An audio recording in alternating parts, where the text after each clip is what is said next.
शून्यवादी पाशादिदेशधारी जय श्री कृष्ण चैतन्य प्रभु नित्यानंद श्री अद्वैत गदाधरा श्रीवासादि भक्तवृंद हरे कृष्ण कृष्ण कृष्ण हरे हरे हरे राम राम राम हरे हरे हरे कृष्ण कृष्ण कृष्ण हरे हरे हरे राम राम राम हरे हरे हरे कृष्ण कृष्ण कृष्ण हरे हरे हरे राम राम हरे हरे.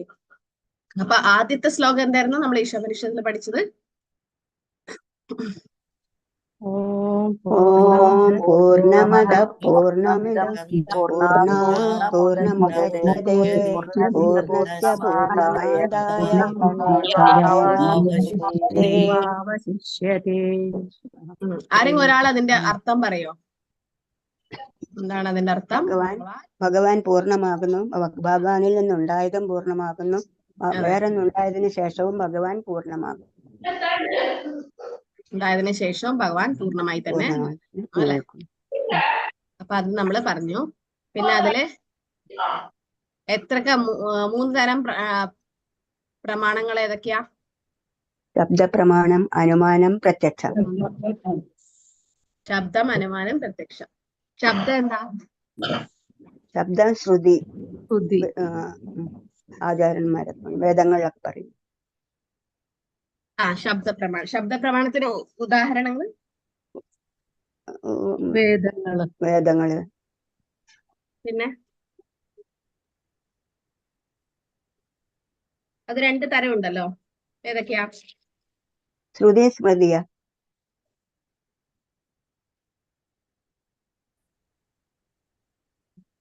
ശ്രുതി സ്മൃതി.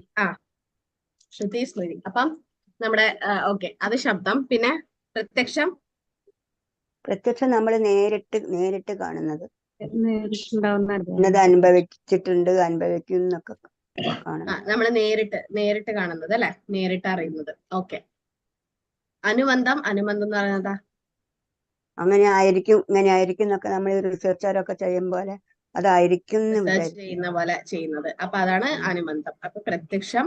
അതിലെ ഈ 3 എണ്ണത്തില് ഏറ്റവും ഉയർന്നത് ഏതാ? ശബ്ദം. എന്തുകൊണ്ടാ? ആധികാരികമാണ്, ദൈവത്തിൽ ഭഗവാനിൽ നിന്ന് നേരിട്ട് വന്നതാണ്. ആചാര്യന്മാർ നേരിട്ട് പറഞ്ഞു തരുന്നത്. ആചാര്യന്മാരിൽ നിന്നും നേരിട്ട് വരുന്നത്. അപ്പൊ പ്രഭുപാദ് പറയുന്നു, നമ്മൾ എപ്പോഴും എന്ത് കേൾക്കുമ്പോഴും അത് ശരിയായ സ്രോതസ്സിൽ നിന്നാണോ നമ്മൾ ചെക്ക് ചെയ്യണം അല്ലെ. ആ ഗുരു നമ്മൾ ഏത് ഗുരുവിൽ നിന്നാണോ കേൾക്കുന്നത്, ആരിൽ നിന്നാണോ കേൾക്കുന്നത്, അവര് ഗുരു പരമ്പരയെ ഫോളോ ചെയ്യുന്നുണ്ടോ എന്ന് അറിയണം. പിന്നെ അത് മാത്രല്ല, അവരുടെ ഗുരുവിൽ നിന്ന് കേട്ടായിരിക്കണം. അപ്പൊ അത് നമ്മൾ ചെക്ക് ചെയ്യണം. പ്രത്യേകിച്ച് നമ്മൾ ചെക്ക് ചെയ്യേണ്ട 2 കാര്യങ്ങളാണ്. നമ്മൾ കേൾക്കുന്നത് കറക്റ്റ് സ്ഥലത്ത് നിന്ന് കേൾക്കണം. നമ്മൾ ആ കേൾക്കുന്ന ആളും കറക്റ്റ് സ്രോതസ്സിൽ നിന്ന് തന്നെ അത് കേട്ടിരിക്കണം. അപ്പൊ അതാണ് ഓക്കെ, അതാണ് ശബ്ദപ്രമാണം. സോ അതാണ് ഏറ്റവും കറക്റ്റ് ആയത്, കാരണം ഭഗവാൻ നേരിട്ട് പറഞ്ഞതാണ്. ശ്രുതി സ്മൃതി. അപ്പൊ ഓം പൂർണ്ണമത പൂർണ്ണമിതം പൂർണ്ണാത് പൂർണ്ണമുദച്യതേ പൂർണ്ണസ്യ പൂർണ്ണമാദായ പൂർണ്ണമേവാവശിഷ്യതേ അല്ലെ. അപ്പം ഭഗവാൻ പൂർണ്ണാണ്, ഭഗവാനിൽ നിന്ന് വരുന്നതും പൂർണ്ണാണ്, ഭഗവാനിൽ നിന്ന് എന്ത് ഉണ്ടായതിനു ശേഷവും ഭഗവാൻ പൂർണ്ണമായി നിലനിൽക്കുന്നു. അതാണ് ആദ്യത്തെ നമ്മൾ കേട്ടത്, പൂർണ്ണമതം ശ്ലോകം. അടുത്ത ശ്ലോകം അതും വളരെ, അപ്പൊ ആ പൂർണ്ണമതം ശ്ലോകവും പിന്നെ ഇതും ഈശാവാസ്യമിതം സർവം, അതും നിങ്ങൾ പഠിക്കണം. അപ്പൊ ഇത് നമ്മൾ ഇന്നലെ കഴിഞ്ഞ ക്ലാസ്സിൽ പൂർണ്ണമത പൂർണ്ണമിതം അത് നമ്മൾ പഠിച്ചു അല്ലെ. അതിൽ പിന്നെ കൂടുതലായിട്ട് നമ്മൾ അതിലേതെങ്കിലും 2 ഉദാഹരണങ്ങളായിട്ട് ഓർമ്മയുണ്ടോ? പൂർണ്ണാണെന്ന്, ഭഗവാൻ പൂർണ്ണാണെന്നുള്ളത്, അതിന് എന്തൊക്കെയാ ഉദാഹരണങ്ങൾ നമ്മൾ കണ്ടത്? കുഞ്ഞിനെ പ്രസവിച്ചത്, അമ്മയും കുഞ്ഞും. പിന്നെ വേറെ എന്തൊക്കെയാ? വേറെ അതൊന്ന് അമ്മയും കുഞ്ഞും. പിന്നെ വേറെ ഒന്നും ഓർമ്മയില്ല. ഭഗവാനോട് കൂടിയിരിക്കുമ്പോൾ പൂർണ്ണമാവുന്നുണ്ട്. ഉദാഹരണം നമ്മുടെ ഉദാഹരണം ഉണ്ടോ? തന്നെ ഭഗവാന്റെ സൃഷ്ടിയായിട്ട് സൂര്യൻ ഭഗവാൻ. സൂര്യൻ നമ്മൾ കുറെ അകലെയാണ്, നമുക്കൊരു ബിംബം പോലെയാണ് കാണുന്നത്, പക്ഷെ അത് വളരെ വലുതാണ്. അത് മാത്രല്ലാണ്ട് വേറെ പ്രകൃതിയിൽ ഭഗവാൻ പൂർണ്ണാണെന്ന് തെളിയിക്കുന്ന എന്തെങ്കിലും ഉണ്ടോ? പ്രകൃതിയിൽ നോക്കുമ്പോ എന്താ കാണുന്നത്? അമ്മയും കുഞ്ഞും പോലെ. പ്രകൃതിയിലും സൂര്യാസ്തമയ ഉദയം, പിന്നെ ചന്ദ്രൻ അല്ലെ, ഈ ഗ്രഹങ്ങളൊക്കെ നിലനിൽപ്പിക്കുന്നത് ആരാ? ഭഗവാനാണ്. അപ്പൊ അതും എല്ലാം പൂർണ്ണമാണ്. ഓക്കെ, അപ്പം ഇതില് അടുത്ത ഇതിൽ നമ്മൾ മന്ത്രങ്ങൾ 1 മുതൽ 3 വരെയുള്ള മന്ത്രങ്ങൾ ഇന്ന് നോക്കാം. അതിൽ ആദ്യത്തെ മന്ത്രം നിങ്ങൾ പഠിക്കേണ്ടതാണ്. മന്ത്രം 3 വരെയുള്ള പ്രാർത്ഥനകള് ഈശ്വരനുമായുള്ള ഐക്യത്തോട് ജീവിക്കുക എന്നതിനെ കുറിച്ചാണ്. മന്ത്രം 4 മുതൽ 8 വരെയുള്ളത് ഈശ്വരനെ ആത്മീയ ദർശനത്തിലൂടെ മനസ്സിലാക്കുന്നത്. 9 മുതൽ 11 വരെ ശരിയും തെറ്റുമായുള്ള വിദ്യ, അവിദ്യ, പരാവിദ്യ, അവിദ്യ, അതൊക്കെ നമ്മൾ പഠിക്കും ഈശ്വരനെ മനസ്സിലാക്കാൻ വേണ്ടി. 12 മുതൽ 14 ശരിയും തെറ്റുമുള്ള ഉപാസന, ഈശ്വരനെ ആരാധിക്കുന്നത്. 15 മുതൽ 18 വരെ ഈശ്വരൻ സ്വയം വെളിപ്പെടുത്താൻ പ്രാർത്ഥിക്കുന്നു. അപ്പം നമ്മളിപ്പോ പഠിച്ചത് മന്ത്രം 1 നമുക്ക് ഇന്ന് നോക്കാം. അത് എല്ലാം ഈശ്വരന്റേതാണ് എന്നുള്ളതാണ് ആദ്യത്തെ മന്ത്രം. ഇത് നിങ്ങൾ പഠിക്കേണ്ട മന്ത്രമാണ്. ഈശാവാസമിതം സർവം യത്കിഞ്ചാ ജഗത്യാം ജഗത് തേന തക്തേന ഭുഞ്ജീതാ മാ കൃതാ കശ്യസിദ്ധനം. കശ്യ എന്നാണ്, കസ്യല്ല, കശ്യസിദ്ധനം. അപ്പം ഈശാവാസം ഇതം സർവം എന്ന് പറഞ്ഞാൽ എല്ലാം ഭഗവാന്റേതാണ്. പ്രപഞ്ചത്തിലുള്ള സർവ്വചരാങ്ങളും ഈശ്വരന്റെ ഉടമസ്ഥതയിലുള്ളതാണ്. അതിനാൽ ഈശ്വരനാൽ നിയന്ത്രിക്കപ്പെട്ടതാണ്. ഈശാവാസ്യമിതം സർവം യത് കിഞ്ചാം ജഗത്യാം ജഗത്, എല്ലാം. അതിലേതാ ഭഗവത്ഗീത ശ്ലോകം ഏതാ? എല്ലാം ഭഗവാനാണ്, ഭഗവാന്റെ ഉടമയിലാണ്, എല്ലാം ഭഗവാനാണ്, ഭഗവാന്റേതാണ് എല്ലാം, അല്ലെങ്കിൽ ഭഗവാനാണ് എല്ലാത്തിന്റെയും ആസ്വാദകൻ എന്ന് പറയുന്ന ഉടമസ്ഥൻ എന്നുള്ള ശ്ലോകം ഓർമ്മയുണ്ടായിരിക്കെങ്കിലും. സർവലോകമഹേശ്വരം സൂതം സർവഭൂതാനം ജ്ഞാത്വാ മാം ശാന്തി പൃച്ഛതി. Very good. അത് എത്രാമത്തെ ശ്ലോകം? 5-ാം അധ്യായത്തിലെ 29. ഭോക്താരം യജ്ഞതപസാം സർവലോക മഹേശ്വരം, എല്ലാ ലോകത്തിന്റെയും മഹേശ്വരൻ അല്ലെങ്കിൽ ഉടമസ്ഥാര ഭഗവാൻ. പിന്നെ സുഹൃതം സർവഭൂതാനം, നമ്മുടെയൊക്കെ ഫ്രണ്ടും ഭഗവാനാണ്. ജ്ഞാത്വാ മാം ശാന്തി പൃച്ഛതി, ഇതറിഞ്ഞാൽ നമുക്ക് ശാന്തം കിട്ടും, ശാന്തി ആയിരിക്കും. ഇതാണ് പീസ് ഫോർമുല എന്ന് പറയുന്നത്. അപ്പൊ എല്ലാം ഭഗവാന്റെ ഉടമസ്ഥയിലാണ്. ഭോക്ത, ഭഗവാനാണ് ഭോക്ത. ഭോക്താരം യജ്ഞതപസാം സർവലോക മഹേശ്വരൻ, ഭഗവാനാണ് എല്ലാത്തിനെയും നിയന്ത്രിക്കുന്നത്. അപ്പം ഈശാവാസം ഇതം സർവം, എല്ലാം ഈശ, ഭഗവാനാണ് നിയന്ത്രിക്കുന്നത് അല്ലെ. ഈശ എന്ന് പറഞ്ഞാൽ നിയന്ത്രണം. അപ്പൊ ഭഗവാനാണ് എല്ലാം കൺട്രോൾ ചെയ്യുന്നത്. നമ്മള് നിയന്ത്രിക്കപ്പെടുന്നവരാണ് നമ്മൾ. പക്ഷെ നമ്മൾ വിചാരിക്കും നമ്മളെ നിയന്ത്രണം അല്ല, ഭഗവാനാണ്. ഈശാവസംസാരം തേന തക്തീത ഭുഞ്ചിത മാകൃത കശ്യസിദ്ധരം. നമുക്ക് എന്താണോ അനുഭവിക്കാനുള്ളത് അത് മാത്രം നമ്മൾ അനുഭവിക്കുക, വേറെ ആൾക്കാരുടെ അടുത്ത് നമ്മൾ ആഗ്രഹിക്കാൻ പാടില്ല. അതുകൊണ്ട് ഒരുവൻ തനിക്കായി നീക്കിവെക്കപ്പെട്ട അർഹമായ വസ്തുക്കൾ മാത്രം സ്വീകരിക്കുക, മറ്റുള്ളവരുടെ ധനം ആഗ്രഹിക്കരുത്. അപ്പൊ ഇതാണ് ഈശാവാസ്യം പ്രിൻസിപ്പിൾ. ഈശാവാസ്യം എന്ന് പറഞ്ഞാൽ എല്ലാം ഭഗവാൻ. ഈ ഒരു ശ്ലോകം മാത്രം നമുക്ക് എല്ലാവർക്കും ഒരുമിച്ച് ചൊല്ലാം. ഈശാവാസ്യം ഇതം സർവം യത്കിഞ്ചാ ജഗത്യാം ജഗത് തേന തക്തേന ഭുഞ്ജീതാ കശ്യസിദ്ധനം. ഈശാവാസ്യം ഇതം, എല്ലാം ഭഗവാന്റെ നിയന്ത്രണത്തിലാണ്, ഭഗവാനാണ് എല്ലാത്തിന്റെയും ഉടമ. പിന്നെ നമുക്ക് മാറ്റിവെച്ച ആ ഒരു വസ്തു മാത്രം, അല്ലെങ്കിൽ അത് മാത്രം അർഹതപ്പെട്ടത് മാത്രം നമ്മൾ സ്വീകരിക്കുക, മറ്റുള്ളവരുടെ ധനം ആഗ്രഹിക്കുന്നതാണ് ഈശാവാസ്യം പ്രിൻസിപ്പൾ. അതായത് ഈശ എന്ന് പറഞ്ഞാൽ ഈശ്വരൻ അല്ലെ, ഈശ്വരനാൽ ആ വാസ്യം നിയന്ത്രിക്കപ്പെടുന്നത്. എല്ലാം ഭഗവാനിൽ നിന്നാണ് ഉത്ഭവിച്ചത് എന്നുള്ള ശ്ലോകം ഏതാ ഭഗവത്ഗീതയിലെ? ഭൗതികമായിട്ടും എല്ലാം ഭഗവാനിൽ നിന്ന് വന്നതാണെന്നുള്ള ശ്ലോകം ഏതാ? അഹം സർവസ്യ പ്രഭവോ മത്ത സർവം പ്രവർത്തതേ ഇതി മത്വാ ഭജന്തേ മാം ഉദാഭാവ സമന്വിത. Very good. സോ അഹം, അത് ചതുർശ്ലോകി 10-ാം അധ്യായത്തിലെ 8-ാമത്തെ ശ്ലോകം.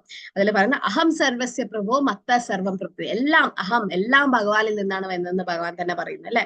അത് പിന്നെ മത്ത സർവം പ്രവൃത്തി ഇതി മത്വാ ഭജന്തേ മാം, ഇത് അറിഞ്ഞുകൊണ്ട് ഭജനം ചെയ്യണം. ഭഗവാന്റെ ഭജിച്ചു കഴിഞ്ഞാൽ ഭൂതാഭാവ സമന്വിത, അപ്പൊ ഭഗവാനിൽ ഭക്തി ചെയ്തു കഴിഞ്ഞാൽ മാത്രമേ നമുക്ക് നമ്മുടെ ആ ശരിയായ സ്ഥാനം നമുക്ക് ലഭിക്കുകയുള്ളൂ. അപ്പം ഇതില് പറയുന്ന ഈശാവാസ്യം പ്രിൻസിപ്പൾ എന്ന് പറഞ്ഞാൽ ഈശാവാസ്യം ഇതം സർവ്വം, എല്ലാം ഭഗവാന്റേതാണ്. അപ്പൊ ഈശ എന്ന് പറഞ്ഞാൽ ഈശ്വരനാൽ, ആവാസ്യം എന്ന് പറഞ്ഞാൽ നിയന്ത്രിക്കപ്പെടുന്നത് അല്ലെ. എല്ലാം ഭഗവാനിലാണ് നിയന്ത്രിക്കപ്പെടുന്നത്.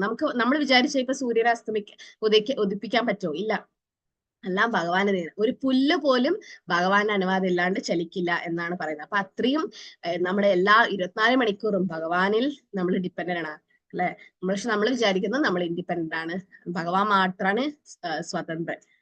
ഭഗവാൻ സ്വതന്ത്രനാണെന്നുകൊണ്ട് ഭഗവാന്റെ വേറൊരു പേരെന്താ? സ്വതന്ത്രൻ. ഭാഗവതം 1-ാമത്തെ ശ്ലോകം.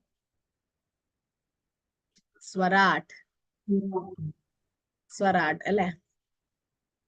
ജന്മാദ്യസ്യ യഥാന്വയത് ഇതരതശ്ചാർത്തേഷു അഭിജ്ഞ സ്വരാട്. സ്വരാട്ട്. സോ ഭഗവാൻ സ്വരാട്ടാണ്. ഒരു മിനിറ്റ്.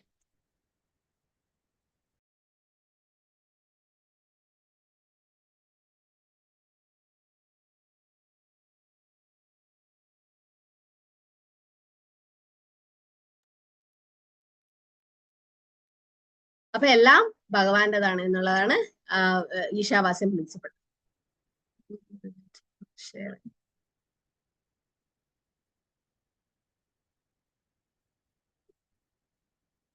അപ്പൊ എല്ലാം ഭഗവാന്റേതാണെങ്കിൽ ഭഗവാൻ എന്തുകൊണ്ടാണ് ഇത്രയും ലക്ഷക്കണക്കിന് ആളുകൾ മരിക്കാനുണ്ടായ കുരുക്ഷേത്ര യുദ്ധം ഭഗവാൻ എന്തുകൊണ്ട് നിർത്തിവെച്ചില്ല?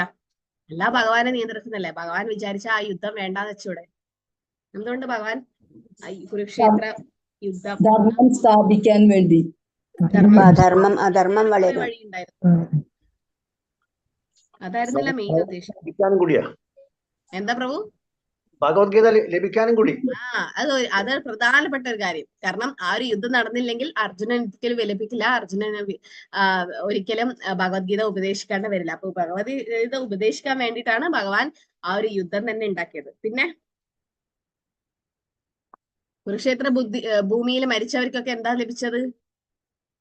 മോക്ഷം ലഭിച്ചു.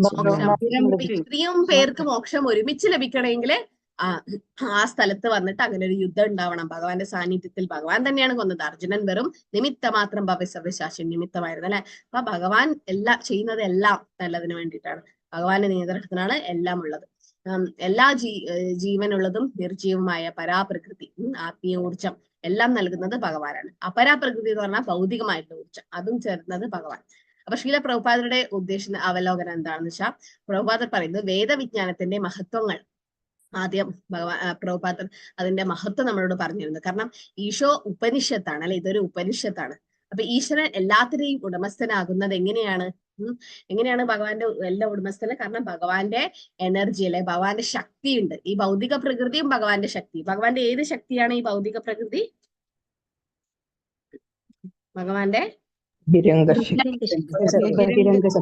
ബഹിരംഗ ശക്തി അല്ലെ, അന്തരംഗ ശക്തി, ബഹിരംഗ ശക്തി, തടസ്ഥ ശക്തി. ബഹിരംഗ ശക്തിയാണ് ഭൗതിക പ്രകൃതി. അന്തരംഗ ശക്തി ആരാ? രാധാറാണി അല്ലെങ്കിൽ ഭക്തി അല്ലെങ്കിൽ ഡിവോഷണൽ സർവീസ്. തടസ്ഥ ശക്തിയാണ് ജീവാത്മാവ്. ആരോ ജീവാത്മാവ് തടസ്ഥ ശക്തി. എന്തുകൊണ്ടാണ് ജീവാത്മാവിന്റെ തടസ്ഥ ശക്തി എന്ന് പറയുന്നത്? ജീവാത്മാവ് എന്തുകൊണ്ടാ അന്തരംഗം അല്ല ബഹിരംഗമല്ല, തടസ്ഥ മിഡിലാണ്? എന്തുകൊണ്ടാ? ജീവാത്മാവിന് വേണമെങ്കിൽ മുകളിലോട്ടും പോവാ താഴോട്ടും പോവാം.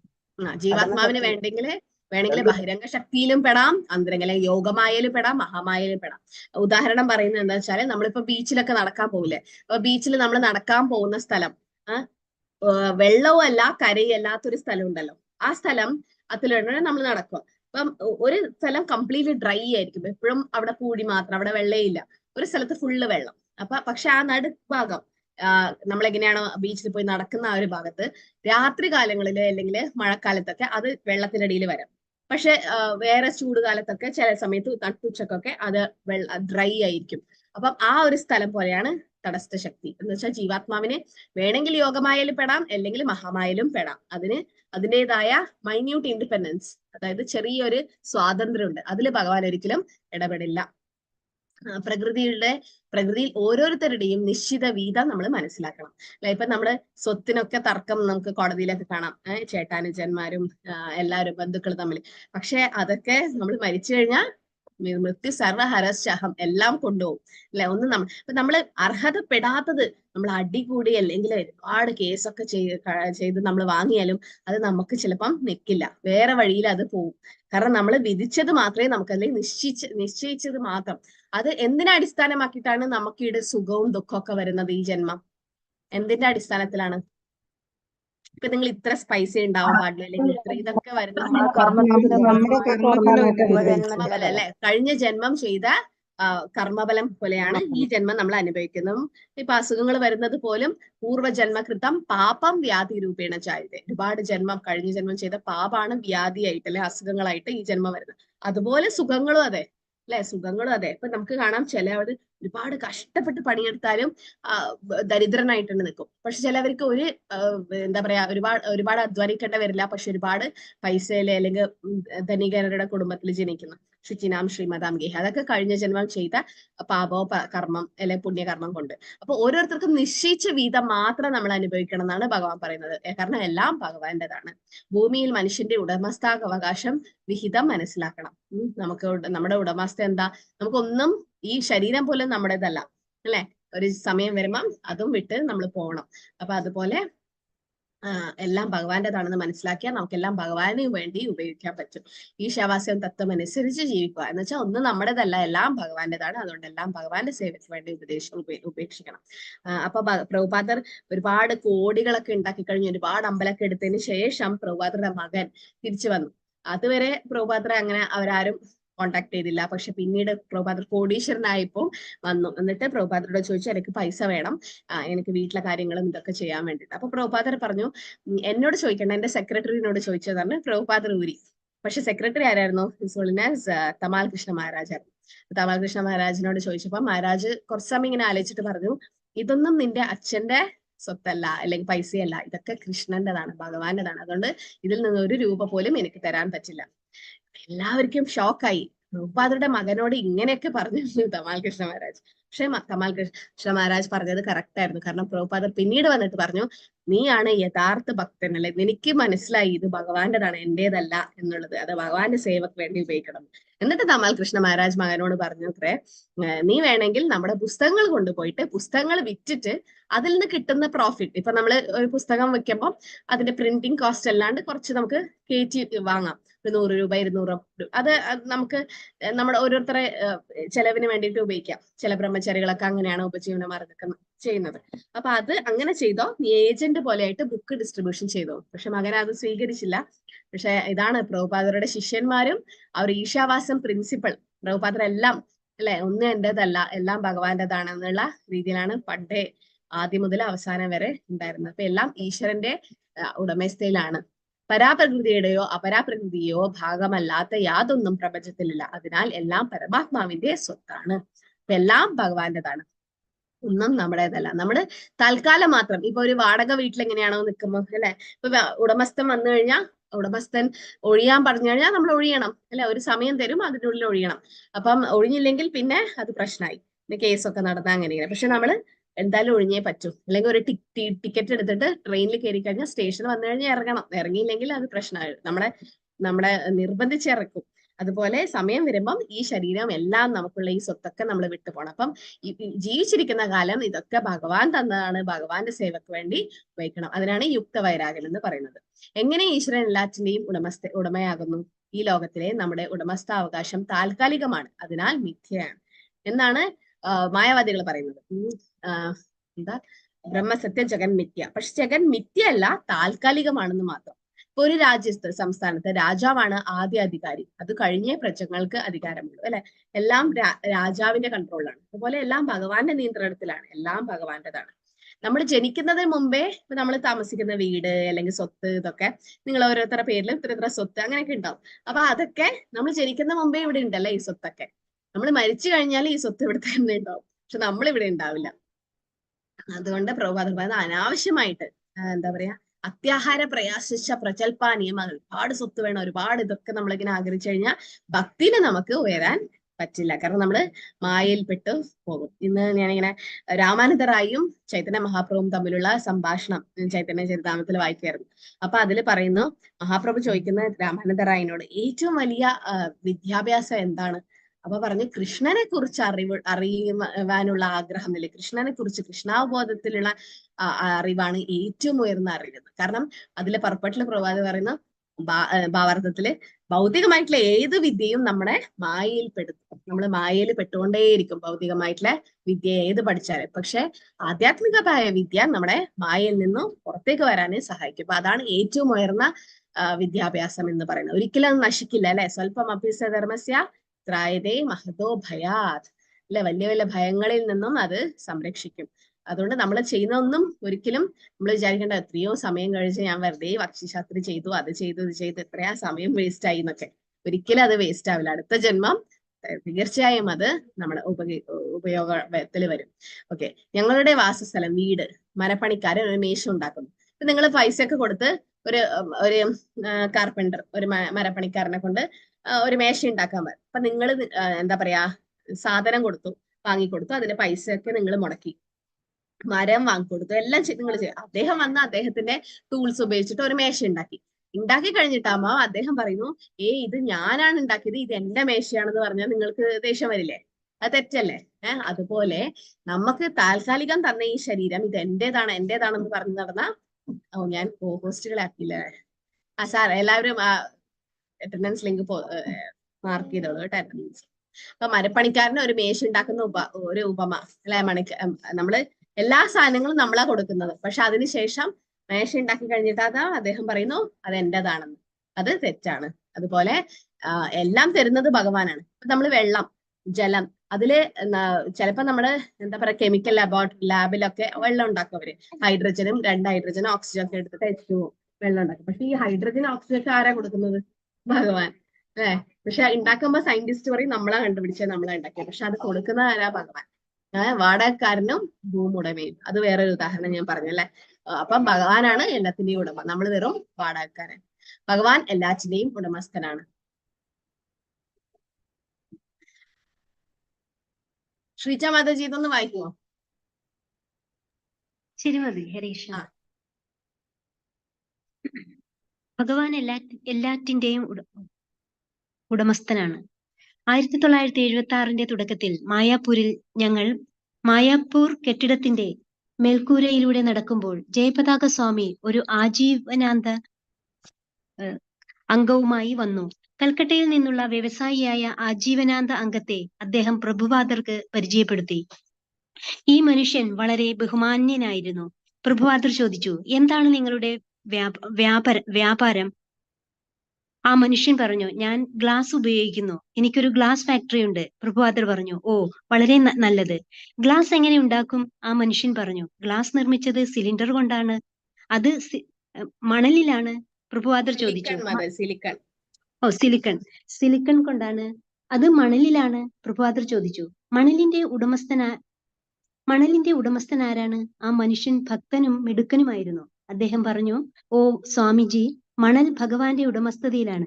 മറ്റൊരു വിധത്തിൽ പറഞ്ഞാൽ മണലിന്റെ ഉടമസ്ഥൻ ദൈവമാണ്. പ്രഭുപാദർ ചോദിച്ചു, ഓ, നിങ്ങൾ ഭഗവാനിൽ നിന്ന് മോഷ്ടിക്കുകയാണോ?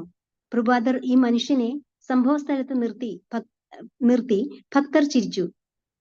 ആ മനുഷ്യനും ചിരിച്ചു. പിന്നെ അവൻ അല്പം പിന്നോട്ട് പോയി. കുറച്ച് മിനിറ്റുകൾക്ക് ശേഷം അദ്ദേഹം തിരിച്ചെത്തി പറഞ്ഞു, പ്രഭുപാദ, ഞാൻ ദാനധർമ്മം നൽകുന്നു. പ്രഭുപാദർ പറഞ്ഞു, ഓ, അപ്പോൾ നിങ്ങൾ ഒരു ചെറിയ കള്ളനാണ്. പ്രഭുപാദർ അയാളെ ഹുക്കിൽ നിന്ന് വിടാൻ പോകുന്നില്ല. പ്രഭുപാദർ ഒരു വലിയ മനുഷ്യനെ കള്ളൻ എന്ന് വിളിച്ചത് എങ്ങനെയെന്ന് ചിന്തിക്കാൻ ഞാൻ ഇഷ്ടപ്പെടുന്നു. പക്ഷെ അത് ഫലപ്രദമായ രീതിയിൽ ചെയ്തു. ഇത്രേ ഉള്ളൂ മാതാജി. ഹരേ കൃഷ്ണ. ഹരേ കൃഷ്ണ. Mataji, thank you. അപ്പം പ്രഭുപാദർ പറഞ്ഞു വരുന്ന എന്താ, അദ്ദേഹം ഗ്ലാസ് ഫാക്ടറിയുടെ ഉടമസ്ഥനാണെങ്കിലും അത് വരുന്നത് എവിടെ? സിലിക്കൺ എവിടെ കിട്ടുന്നത്? ഭൂമിയിൽ നിന്ന്. അത് ഭഗവാന്റെ അല്ല. അപ്പൊ എല്ലാം ഒരു ഉദാഹരണം മാത്രം. വേറെ എന്ത് നമ്മൾ വിചാരിക്കും ഞാനാ ഉണ്ടാക്കിയത്. പക്ഷെ അത് ഉണ്ടാക്കുന്ന ആരാ? ഭഗവാൻ.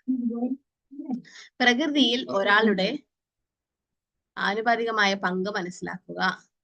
പ്രകൃതിയിലെ വിവിധ മൃഗങ്ങൾ അവയുടെ വിഹിതത്തെക്കാൾ കൂടുതൽ എടുക്കുന്നില്ല. അപ്പൊ അതൊരു ഉദാഹരണം നമ്മള് ഇതിലും പഠിച്ചല്ല, ഉപദേശാമൃതത്തില്. ഒരു അരിച്ചാക്ക് വീണ് കഴിഞ്ഞാൽ പക്ഷികൾ വന്നിട്ട് കുറച്ച് ധാന്യങ്ങൾ മാത്രം കൊത്തിയെടുത്ത് പോകും. പക്ഷെ മനുഷ്യനോ ആ ചാക്ക് അങ്ങനെ കൊണ്ടുപോകും.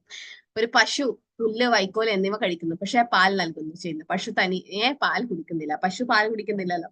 പശു പുല്ല് തിന്ന് എന്നിട്ട് പാല് മനുഷ്യൻ കുടിക്കും. അപ്പൊ പശുവിന് വിധിച്ചത് ആ പുല്ലാണ്, അതേസമയം മനുഷ്യന് പാല്. അപ്പൊ അതുപോലെ നമുക്ക് എന്താണ് വിധിച്ചത് അത് മാത്രം നമ്മൾ ഉപയോഗിക്കുക. അതാണ് ഈശാവാസ്യം പ്രിൻസിപ്പിൾ. എല്ലാം ഭഗവാന്റേതാണെന്ന് മനസ്സിലാക്കിയിട്ട് ഭഗവാന്റെ സേവക്ക് വേണ്ടി ഉപയോഗിക്കും. അല്ലെങ്കിൽ ഭഗവാന്റെ ആ ഒരു നിയമത്തെ എന്താ പറയാ, ബ്രേക്ക് ചെയ്യാതെ മുന്നോട്ട് പോവാം. ഭൂമിയിൽ മനുഷ്യന്റെ ഉടമസ്ഥയെ അടിസ്ഥാനമാക്കിയുള്ള വിഹിതം, കമ്മ്യൂണിസം. കൃത്രിമ ഭൗതിക സമത്വം അടിച്ചേൽപ്പിക്കുന്നത്, കഴിവുള്ളവർക്ക് പ്രതിഫലം ലഭിക്കുന്നില്ല, ആളുകൾ അലസരായിത്തീരുന്നു, ഭൂരിഭാഗം ജനങ്ങളും ക്ഷാമത്തിലാണ് ജീവിക്കുന്നത്, അതിനാൽ അസംതൃപ്തരായി തുടരുന്നു. ഇതാണ് പൊതുവെയുള്ള അവര് പറയുന്നത്. അങ്ങനെയാണ്. ഇപ്പം പ്രഭുപാദർ പറഞ്ഞു, ഒരു ദിവസം കുറച്ച് പൊളിറ്റിക്കൽ ആൾക്കാർ വന്നിട്ട് അവിടെ ചർച്ച ഉണ്ടായിരുന്നു. അവിടെ ചർച്ചിൽ പോയിട്ട് ആൾക്കാരൊക്കെ പ്രാർത്ഥിച്ചു. എന്താ പ്രാർത്ഥിക്കുക? O give us a daily bread, എന്താ പറയാ, ഡെയിലി നമുക്ക് നമ്മുടെ ഭക്ഷണം തരണേ ഭഗവാനെ എന്ന് പ്രാർത്ഥിച്ചു. അപ്പൊ അത് കഴിഞ്ഞിട്ട് അവര് തിരിച്ചു വന്നപ്പം ആ ആൾക്കാർ ചോദിച്ചത്രേ, ആ പൊളിറ്റിക്കൽ പാർട്ടിയിലെ ആൾക്കാർ ചോദിച്ചത്രേ, നിങ്ങൾക്ക് കിട്ടിയോ, ബ്രെഡ് കിട്ടിയോ, നിങ്ങൾ ബ്രെഡ് ചോദിച്ചല്ലോ ഭഗവാനോട്, പക്ഷെ ഭഗവാൻ തന്നോ? ഇല്ല അല്ലെ, നമ്മൾ തരാമെന്ന് പറഞ്ഞിട്ട് അവര് കൊടുത്തത്ര ബ്രെഡ്. അപ്പൊ എന്താ, അവരൊക്കെ നിരീശ്വരവാദികളായി തീർന്നു. അവരൊരിക്കലും, കാരണം അവർ വിചാരിക്കുന്ന പക്ഷെ ഈ ബ്രെഡ്, പ്രഭുപാദർ ചോദിച്ചു, ഈ ബ്രെഡ് നിങ്ങൾ ഫാക്ടറിയിൽ ഉണ്ടാക്കി, പക്ഷെ എന്തുകൊണ്ടാ ബ്രെഡ് ഉണ്ടാക്കാം? മൈദ കൊണ്ട് ഉണ്ടാക്കാം, അല്ലെങ്കിൽ ഗോതമ്പ് കൊണ്ടൊക്കെ ഉണ്ടാക്കാം അല്ലെ. അത് നിങ്ങൾ കർഷകര് അത് പിന്നെ ഉണ്ടാക്കിയെന്ന് വിചാരിക്കും, പാടത്തൊക്കെ ഉണ്ടാക്കി. പക്ഷെ ആ ഉണ്ടാക്കാനുള്ള ആ ഭൂമി അല്ലെങ്കിൽ ആ വിത്ത് ഇതൊക്കെ ആരാ തരുന്നത്? ഭഗവാൻ അല്ലെ. അത് നമുക്ക് ഒരു ഫാക്ടറിയിൽ ഉണ്ടാക്കാൻ പറ്റില്ല. അപ്പം ഫൈനലി അത് ചെന്നെത്തുന്നത് ഭഗവാനിലാണ്. അപ്പം നമുക്ക് എന്ത് കിട്ടുന്നതും വേറെ ആള് കൂടുതലാണെങ്കിലും അത് ഭഗവാൻ അറേഞ്ച് ചെയ്തിട്ടാണ്. ഇങ്ങനെയും പറയും, നമുക്കിപ്പോ ഒരു ജോലി സ്ഥലത്ത് നമ്മുടെ ഉടമസ്ഥൻ അല്ലെങ്കിൽ മുതലാളി നമുക്ക് ശമ്പളം തരുന്നതും ഭഗവാനിലൂടെ വരുന്നതാണ്. ഭഗവാനാണ് അത് അറേഞ്ച് ചെയ്തിട്ട് നമുക്ക് വരുന്നത്. മുതലാളിത്തം, സ്ഥാനവും അധികാരവും നിർണയിക്കാൻ സമ്പത്തിനെ അനുവദിക്കുന്നു. സമ്പന്നർ ദരിദ്രരെ ചൂഷണം ചെയ്യുന്നു. അതാണ് ഇപ്പൊ ഇവിടെ നടന്നുകൊണ്ടിരിക്കുന്നത് കലിയുഗത്തിൽ അല്ലെ. കടുത്ത മത്സരവും അരക്ഷിതാവസ്ഥയും. എല്ലാവരും പണത്തോട് അത്യാഗ്രഹികളാണ്. അതിനാൽ എല്ലാവരും അസംതൃപ്തരാണ്. അത്യാഹാര പ്രയാശ, അതുകൊണ്ട് ആർക്കും സമാധാനമില്ല. ഭുക്തി മുക്തി സിദ്ധി കാമി സകലേ അശാന്ത കൃഷ്ണഭക്ത നിഷ്കാമ അതീവ അശാന്ത. കൃഷ്ണഭക്തൻ നിഷ്കാമനാണ്, അദ്ദേഹത്തിന് ഒന്നും ആഗ്രഹമില്ല, അതുകൊണ്ട് അദ്ദേഹം ശാന്തനാണ്. പക്ഷെ ഭുക്തി മുക്തി സിദ്ധി ഇതൊക്കെ ആഗ്രഹിക്കുന്നവരൊരിക്കലും ശാന്തി ഉണ്ടാവില്ല. കാരണം അവർക്ക് ഒരുപാട് ആഗ്രഹങ്ങളുണ്ട് അല്ലെ, എന്നെ വേണം എന്നെ വേണം എന്നുള്ള ആഗ്രഹം. വർണ്ണാശ്രമം, എല്ലാ ആളുകളുടെയും സമ്പൂർണ്ണ ആത്മീയ സമത്വം. നമ്മൾ കൃഷ്ണാബോധത്തിൽ വന്നു കഴിഞ്ഞിട്ടാകുമ്പം എത്ര പേർക്ക് അങ്ങനെ തോന്നി? പണ്ടൊക്കെ ഒരുപാട് വേണം ഒരുപാട് സാരി വേണം, അത് വേണം ഇത് വേണം. ഇപ്പം കൃഷ്ണാബോധത്തിൽ വന്നു കഴിഞ്ഞപ്പം ഉള്ളത് കൊണ്ട് സന്തോഷമായിട്ട് ജീവിക്കാം, അല്ലെങ്കിൽ ഇതൊക്കെ മതി എന്നൊക്കെ തോന്നി തുടങ്ങിയിട്ടില്ലേ ഒരുപാട് പേർക്ക്? അല്ലെ, കുറെ മാറ്റങ്ങളുണ്ടല്ലോ നമ്മളെ ജീവിതത്തിൽ അല്ലെ. ഹരേ കൃഷ്ണ. പണ്ടൊക്കെ നമ്മള് വേണ്ടാതെ ഓരോ കാര്യങ്ങൾ ചിന്തിച്ച് ഇങ്ങനെ വിഷമിക്കുക. ഇപ്പൊ നമുക്ക് വിഷമിക്കാനൊന്നും സമയമില്ല. കാരണം 16 മാല ജപിക്കണം, ക്ലാസ് അറ്റൻഡ് ചെയ്യണം, പരീക്ഷ, ക്ലോസ് ബുക്ക്, എക്സാം, ശ്ലോക, ഭഗവാന്റെ സേവ, ഭോഗ് ഉണ്ടാക്കി ഭഗവാന് കൊടുക്കണം, എല്ലാം മാറി അല്ലെ. ഭഗവാൻ സെന്ററിൽ വന്നു കഴിഞ്ഞാൽ, അല്ലെങ്കിൽ ഭഗവാൻ നമ്മുടെ ജീവിതത്തിൽ വന്നു കഴിഞ്ഞാൽ പിന്നെ അവിടെ സന്തോഷം മാത്രം ഉണ്ടാവും. നമുക്ക് വേറെ ഒന്നിനും സമയം ഉണ്ടാവില്ല. എല്ലാ ആളുകളുടെയും സമ്പൂർണ്ണ ആത്മീയ സമത്വം അവരുടെ ഭൗതിക വൈവിധ്യങ്ങളുമായി സമന്വയിപ്പിക്കുന്നു. ഓരോരുത്തരും അവരുടെ സ്വഭാവത്തിനനുസരിച്ച് ഏർപ്പെടണം. ഗുണകർമ്മ വിഭാഗ, ചാതുർവർണ്ണമായ സൃഷ്ടം ഗുണകർമ്മ വിഭാഗ ഭഗവാൻ പറയുന്നത് അല്ലെ. ബ്രാഹ്മണരെ പോലെ, അല്ലെങ്കിൽ എന്താ പാടൻ യജൻ യാചൻ വിദ്യ ഒക്കെ പറഞ്ഞു കൊടുത്തിട്ട്. അപ്പം നമ്മളിപ്പോ ബ്രാഹ്മണിക്ക് ഇനീസിയേഷൻ എന്ന് പറഞ്ഞാൽ സെക്കൻഡ് ഇനീസിയേഷൻ ഉണ്ട് ഇസ്കോണിൽ. അതും എന്താ ഉദ്ദേശിക്കുന്നത് വെച്ചാൽ, നമ്മള് ജന്മം കൊണ്ട് ബ്രാഹ്മണനായിരിക്കില്ല, പക്ഷെ നമ്മുടെ കർമ്മം കൊണ്ട്, ഗുണവും കർമ്മവും കൊണ്ട്. കാരണം ബ്രാഹ്മണർ ചെയ്യുന്ന ക്ഷമ, ദമ, തപ, ശൈവം, ശാന്തി, ആർജവമേവച ജ്ഞാന വിജ്ഞാന മസ്തിക്കും ബ്രഹ്മകർമ്മ സ്വഭാവജം, അതാണ് ബ്രാഹ്മണന്റെ സ്വഭാവം. ആ സ്വഭാവം നമ്മള് ഇസ്കോണിൽ അങ്ങനെ 4 യമനിയമങ്ങളൊക്കെ പാലിച്ച് അങ്ങനെ നമ്മൾ മെയിൻറ്റെയിൻ ചെയ്ത് കൊണ്ടുവരുമ്പം, ബ്രാഹ്മണ കുടുംബത്തിൽ ജനിച്ചില്ലെങ്കിൽ ഒരു ചണ്ടാളനായാൽ കൂടി ബ്രാഹ്മണരുടെ ഗുണവും കർമ്മവും കിട്ടിക്കഴിഞ്ഞാൽ ബ്രാഹ്മണനാവാൻ പറ്റും. അതാണ് പ്രഭുപാദർ എല്ലാവർക്കും പൂണിലൊക്കെ കൊടുത്ത് ബ്രാഹ്മണിക് ഗായത്രി മന്ത്രമൊക്കെ കൊടുക്കുന്നത് അതുകൊണ്ടാണ്. ഭാഗവത കമ്മ്യൂണിസ്റ്റുകാരന്റെ എന്ന നിലയിൽ എല്ലാം ഭരണകൂടത്തിൻ്റെതാണ് എന്ന് അവർ പറയുന്നു. എല്ലാം ദൈവത്തിൻ്റെതാണെന്ന് ഞങ്ങൾ പറയുന്നു. ഒന്നും ആരുടേയും ആണെന്ന് ഞങ്ങൾ ഒരിക്കലും പറയാറില്ല. അല്ല, ഇതാണ് ഭാഗവത കമ്മ്യൂണിസം. അതിനാൽ എല്ലാം ഭഗവാന്റേതാണ്. അവരെന്താ പറയുന്നത്? എല്ലാം ആ ഭരണകൂടത്തിന്റെയാണ് അല്ല, അവരും അവരേതാണെന്ന് പറയുന്നില്ല. നമ്മളും പറയുന്നില്ല നമ്മുടേതാണ്, എല്ലാം ഭഗവാന്റെ തന്നെ. പക്ഷെ അത് ഭാഗവത കമ്മ്യൂണിസം എന്ന് പറയുന്നത്. കാരണം എല്ലാം ഭഗവാന്റേതാണ്. അതെല്ലാം ഭഗവാന്റെ സേവക്ക് ഉപയോഗിക്കണം അല്ലെ. ഈശാവാസ്യ തത്വം അനുസരിച്ച് ജീവിക്കണം. മാതാജി വായിച്ചോ.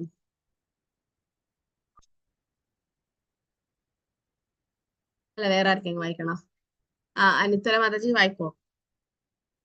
ഹരേ കൃഷ്ണ മാതാജി. ഓക്കെ മാതാജി. മുകളിലത്തെ വരി കാണുന്നില്ലല്ലോ മാതാജി. ഓക്കെ മാതാജി, ഹരേ കൃഷ്ണ. ഒരു മനുഷ്യൻ വേദസാഹിത്യത്തിലെ നിർദ്ദേശങ്ങൾ അവഗണിക്കുകയാണെങ്കിൽ അവന്റെ ജീവിതം വളരെ അപകടകരമായി തീരുന്നു. അതിനാൽ ഒരു മനുഷ്യൻ പരമോന്നത ഭഗവാന്റെ അധികാരം തിരിച്ചറിയുകയും അവന്റെ ഭക്തനാവുകയും വേണം. അവൻ ഭഗവാന്റെ സേവനത്തിനായി എല്ലാം അർപ്പിക്കുകയും അവിടത്തേക്ക് അർപ്പിക്കുന്ന ഭക്ഷണത്തിന്റെ പ്രസാദം മാത്രം കഴിക്കുകയും വേണം. തന്റെ കടമ ശരിയായി നിർവഹിക്കാൻ ഇത് അവനെ പ്രാപ്തനാക്കും. ഭഗവത്ഗീത 9:26 ശുദ്ധഭക്തന്റെ കയ്യിൽ നിന്ന് സസ്യാഹാരം സ്വീകരിക്കുന്നുവെന്ന് ഭഗവാൻ നേരിട്ട് പറയുന്നു. അതിനാൽ ഒരു മനുഷ്യൻ കർശനമായ സസ്യാഹാരിയായി തീരുക മാത്രമല്ല. അല്പം പൊക്കോ മാതാജി. ഓക്കെ. മനുഷ്യർ കർശനമായ സസ്യാഹാരിയായി തീരുക മാത്രമല്ല, ഭഗവാന്റെ ഭക്തനാവുകയും ഭഗവാന് തന്റെ എല്ലാ ഭക്ഷണവും അർപ്പിക്കുകയും തുടർന്ന് അത്തരം പ്രസാദം അല്ലെങ്കിൽ ദൈവത്തിന്റെ കാരുണ്യത്തിൽ പങ്കെടുക്കുകയും വേണം. ഈശോപനിഷത്ത് പേജ് 22. ഹരേ കൃഷ്ണ മാതാജി. ഓക്കെ. ഇപ്പൊ നമ്മുടെ ജീവിതത്തിൽ കുറെ അനുഭവം നമുക്കുണ്ടല്ലേ. എന്താ പറയാ, നമ്മള് ഒന്നും ആഗ്രഹിക്കേണ്ട ആവശ്യമില്ല, ഭഗവാൻ തന്നെ അത് കൊണ്ടുവരും അല്ലെ. ഭഗവാന്റെ ഭക്തനാകുകയാണ് നമ്മൾ വേണ്ടത്. ഭഗവാന് എല്ലാം ഭക്ഷണം നമ്മൾ അർപ്പിക്കണം. അപ്പം ഭോഗമല്ല നമ്മൾ ചിന്തിക്കേണ്ടത്, പ്രസാദം അല്ലെ. പ്രസാദമായിട്ട് നമ്മൾ കഴിക്കണം. പ്രസാദം കഴിച്ചു കഴിഞ്ഞാൽ പ്രസാദം സർവ്വ ദുഃഖാനാം, എല്ലാ ദുഃഖങ്ങളും മാറി ഭഗവാന്റെ അടുത്തേക്ക് നമ്മുടെ കോൺഷ്യസ്നെസ് കൂടി വരും. കാരണം മഹാപ്രഭു പറയുന്നത് ദുഷ്ടേര അന്നഖായ ദുഷ്ട അന്നഖായ ദുഷ്ടഹയ മന, വിഷൈറ അന്നഖായ ദുഷ്ടഹയ മന. വിഷൈറ അന്നഖായ എന്ന് പറഞ്ഞാൽ ഭോഗം, പ്രസാദമല്ലാത്ത അന്നം കഴിച്ചു കഴിഞ്ഞാൽ ദുഷ്ടഹയ മനസ്സ് ദുഷ്ടമാവും, അല്ലെങ്കിൽ നമ്മൾക്ക് വേണ്ടാത്ത ചിന്തകളൊക്കെ വരും. അപ്പൊ എന്തായാലും പ്രസാദം കഴിക്കുക. അതുകൊണ്ടാണ് നമുക്ക് യങ്സ്റ്റേഴ്സിനും കുട്ടികൾക്കും ഒക്കെ പ്രസാദം കൊടുക്കണം എന്ന് പറയുന്നത്. എങ്ങനെയും കഴിട്ട് നമ്മൾ അവരെ പ്രസാദം കഴിപ്പിച്ചു കഴിഞ്ഞാൽ അവരുടെ അവബോധം മാറി വരും അല്ലെ. ഭക്ഷണത്തിന്റെ പ്രസാദം. അപ്പം നമ്മള് പ്രഭുപാദർ ആ നേരത്തുള്ള അദ്ദേഹത്തിനാണെന്ന് പറഞ്ഞാൽ നിങ്ങൾ ചെറിയ കള്ളനാണ്. പ്രഭുപാദർ എല്ലാവരും ചെറിയ കള്ളനും വലിയ കള്ളനും എല്ലാവരും കള്ളന്മാരന്നെ. എന്തുകൊണ്ടാ കള്ളന്മാരെങ്ങനെയാ, ഒരു സാധനം കട്ടെടുത്ത് കഴിഞ്ഞു കഴിഞ്ഞാൽ അവർ തിരിച്ചു തരില്ല, അല്ലെങ്കിൽ പോലീസിനെ ഏൽപ്പിക്കില്ല അല്ലെ, വേറെ എന്തെങ്കിലും. അപ്പം അത് കള്ളൻ. പക്ഷെ ചില കള്ളന്മാരെങ്ങനെയാ, ഒരു പോക്കറ്റ് അടിച്ചു കഴിഞ്ഞാൽ എന്താ പറയാ, തിരിച്ചാ പേഴ്സ് കൊടുക്കുമ്പം ബസ്സിന്റെ പൈസയെങ്കിലും അവിടെ വെക്കും. അത് ചെറിയ കള്ളൻ, പക്ഷെ എന്തായാലും കള്ളൻ തന്നെ. അപ്പം പ്രഭുപാദർ പറയുന്നു, ചില ആൾക്കാർ എന്താ കുറച്ചൊക്കെ ഭഗവാനെ ഏൽപ്പിക്കും, എന്നിട്ട് കുറച്ച് എടുക്കും. പക്ഷെ ബാക്കി എല്ലാവരും തീരെ ഭഗവാന് കൊടുക്കാണ്ട് എല്ലാം എടുക്കും. പക്ഷെ ഭക്തൻ അങ്ങനെയല്ല, എല്ലാം ഭഗവാന് സമർപ്പിച്ചിട്ട്. എൻ്റെ ഒരു സുഹൃത്ത് ഉണ്ടായിരുന്നു, അദ്ദേഹത്തിന് ചെക്കാണ് കിട്ടുക, എന്താ പറയാ സാലറി, ശമ്പളമൊക്കെ കിട്ടും. ആ ചെക്ക് അങ്ങനെ തന്നെ, ആ ചെക്ക് ലീഫ് അപ്പോൾ അങ്ങനെ തന്നെ ഭഗവാന്റെ പാദത്തിൽ അവിടെ അർപ്പിക്കും. സർവം കൃഷ്ണാർപ്പണമസ്തു. എന്നിട്ട് അതിൽ ഒരു പങ്ക് എല്ലാ മാസവും സത്സംഗം അല്ലെങ്കിൽ ആ അമ്പലത്തിലേക്ക് കൊടുക്കും. അപ്പൊ അദ്ദേഹം ചെയ്യുന്ന എന്താ, എല്ലാം ഭഗവാനിൽ അർപ്പിച്ചിട്ട് ചെയ്യുന്നത്. പിന്നെ പ്രസാദം മാത്രം കഴിക്കുക അല്ലെ. തികഞ്ഞ കൃഷ്ണാവബോധം. അതുകൊണ്ടാണ് നാം ഒന്നും അവഗണിക്കരുത്. കൃഷ്ണന്റെ സ്വത്ത്, കൃഷ്ണന്റെ ജീവജാലങ്ങൾ, കൃഷ്ണന്റെ വീട്, കൃഷ്ണന്റെ ദേവാലയം, കൃഷ്ണന്റെ ബിസിനസ് എന്നിവ അശ്രദ്ധരാകരുത്. എല്ലാം ഭഗവാന്റേതാണ് എന്നാണ് പ്രഭുപാദർ പറയുന്നത്. കൃഷ്ണന്റേത് ഒന്നും പ്രഭുപാദർ ആ സമയത്ത് തന്നെ പറയാം, ഒന്നും എന്റേതല്ല, എല്ലാം കൃഷ്ണന്റേതാണ്. അല്ലെങ്കിൽ പ്രഭുപാദർക്ക് എന്തുകൊണ്ട് അത് സ്വന്തം മകന് കൊടുക്കുക അല്ലെ. ചില ഗുരുമാരൊക്കെ അങ്ങനെ ചെയ്യും, ഒരുപാട് പൈസ ശിഷ്യന്മാരിൽ നിന്ന് പിരിച്ചിട്ട് സ്വന്തം കുടുംബത്തിലൊക്കെ കൊടുത്തിട്ട് അങ്ങനെ ചെയ്യും. പക്ഷെ പ്രഭുപാദർ ഒരു രൂപ പോലും തന്റെ ഇന്ദ്രിയ സപ്തരന്തിക്ക് വേണ്ടിയിട്ട് ഉപയോഗിച്ചില്ല. പ്രഭുപാദർ അമേരിക്കയിൽ ഉണ്ടായപ്പോ കുറേ പ്രാവശ്യം പ്രഭുപാദർക്ക് വൃന്ദാവനത്ത് തിരിച്ചു പോകണം എന്ന് ആഗ്രഹിച്ചു. കാരണം ആദ്യത്തെ ഒരു വർഷം 65 മുതൽ 66 വരെ ഒന്നും അവിടെ നടന്നില്ല അമേരിക്കയിൽ. എല്ലാ ദിവസവും പ്രഭുപാദർ പോയിട്ട് ഷിപ്പ് ഏതെങ്കിലും ഇന്ത്യയിലേക്ക് തിരിച്ചു പോകുന്ന ഷിപ്പ് ഉണ്ടോ എന്ന് പോയി അന്വേഷിക്കും. പക്ഷെ പ്രഭുപാദർ അത് ടിക്കറ്റ് എടുക്കില്ല, തിരിച്ചു വന്നിട്ട് ഇല്ല എനിക്ക് എന്തെങ്കിലും ചെയ്യണം, ഇവിടെ എന്തെങ്കിലും ചെയ്യണം എന്ന് പ്രാർത്ഥിച്ചുകൊണ്ടേയിരിക്കും. അപ്പൊ പ്രഭുപാദർ പറഞ്ഞു, ശിഷ്യന്മാര് ചോദിച്ചു, പ്രഭുപാദർക്ക് പോയിക്കൂടെ? അദ്ദേഹത്തിന് ആരും നിർബന്ധിച്ചില്ലല്ലോ അമേരിക്കയിൽ പോവാൻ. ഗുരു പറഞ്ഞു, പക്ഷെ അങ്ങനെ ഗുരു ഒരുപാട് പേരോട് പറഞ്ഞു അല്ലെ. ആ ഗുരുവിന്റെ ഭക്തിസിദ്ധാന്ത സരസ്വതിയുടെ ഒരുപാട് ശിഷ്യന്മാരോട് ഈ ഉപദേശം പറഞ്ഞിരുന്നു, അമേരിക്ക പാശ്ചാത്യ രാജ്യത്ത് പോകാൻ. പക്ഷെ പ്രഭുപാദർ മാത്രം അത് അത്രയും സീരിയസ് ആയിട്ട് എടുത്തു. അപ്പം പ്രഭുപാദർ പറഞ്ഞു, ഞാൻ വൃന്ദാവനത്തിൽ പോകണം എന്ന് ആഗ്രഹിക്കുന്നുണ്ട്, പക്ഷെ അത് എന്റെ ഇന്ദ്രിയ സംതൃപ്തിക്ക് വേണ്ടിയിട്ടാണ്. പക്ഷെ ഞാൻ അമേരിക്കയിലുള്ളത് ഭഗവാന്റെ സംതൃപ്തിക്ക് വേണ്ടിയിട്ടാണ്. അപ്പം നമ്മൾ ഒരുപാട് കഷ്ടം അനുഭവിക്കേണ്ടി വരും ചിലപ്പോ സേവ ചെയ്യാനൊക്കെ. പക്ഷെ അത് ഭഗവാന്റെ ഇന്ദ്രിയ സംതൃപ്തിക്ക് വേണ്ട. കൃഷ്ണേന്ദ്രിയ തൃപ്തിവാഞ്ച തരണക്കാം, ആത്മേന്ദ്രിയ തൃപ്തിവാഞ്ച തരവലി പ്രേം. മാറിപ്പോയി. ആത്മേന്ദ്രിയ തൃപ്തിവാഞ്ച തരണക്കാം, തന്റെ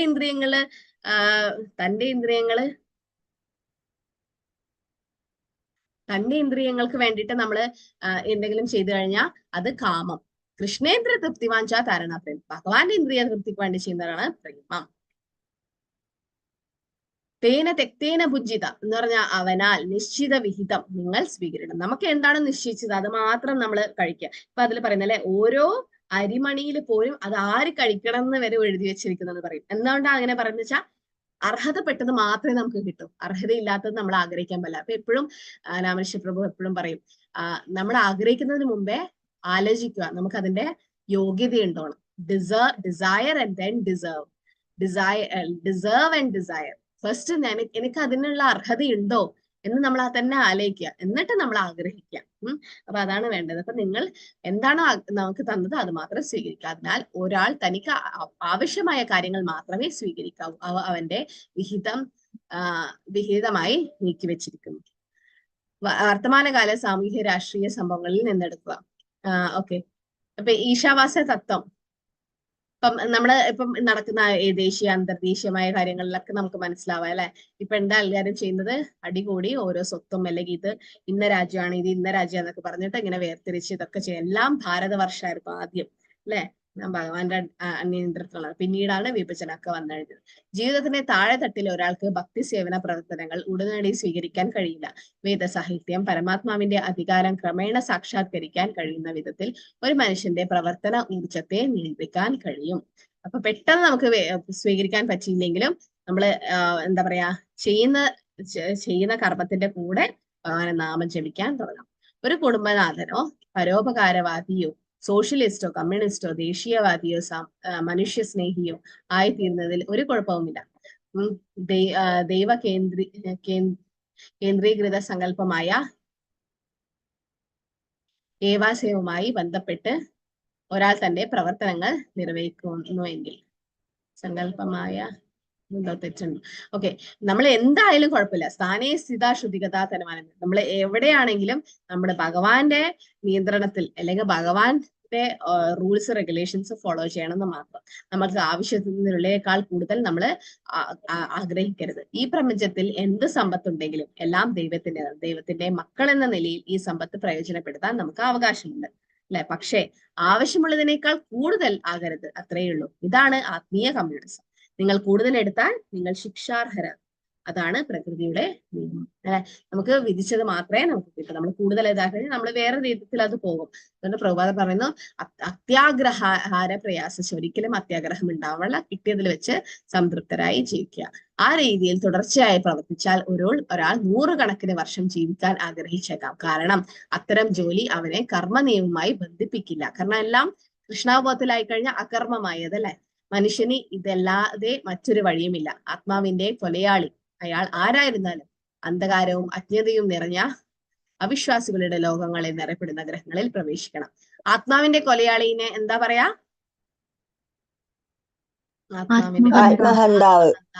ആത്മഹന്ത അല്ലെ. ആരാണ് ആത്മഹന്ത?